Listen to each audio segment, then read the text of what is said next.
வணக்கம். என் பெயர் பிரபுராஜ்குமார், செயலாளர் ஜோதி அறக்கட்டளை. உலக மகளிர் தின கொண்டாட்டங்களின் ஒரு பகுதியாக தஞ்சையில் உள்ள பிரபல அசைவ உணவகத்தில் பணிபுரியும் பெண் உணவக பராமரிப்பாளர்களை கௌரவப்படுத்தும் வகையில் இன்று அவர்களுக்கு அதே உணவகத்தில் முழு அசைவ விருந்து இன்று ஏற்பாடு செய்யப்பட்டிருந்தது. இதில் அவர்களுக்கு மட்டன் பிரியாணி, சிக்கன் பிரியாணி, முட்டை, மீன், மட்டன் உள்ளிட்ட அசைவ உணவுகள் எல்லாமே விருந்துகளாக இன்று அவங்களுக்கு பரிமாறப்பட்டது.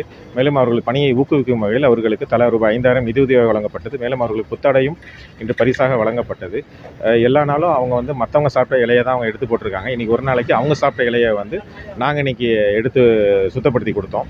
மேலும் இவ்வளோ பெரிய உணவகத்தில் பணிபுரியும் போது அவங்களோட பிள்ளைகளுக்கு எதுவுமே இது மாதிரியான உணவுப் பொருள் வாங்கி கொடுக்க முடியாத அளவுக்கு அவங்களோட பொருளாதார நிலைமை இருந்துச்சு.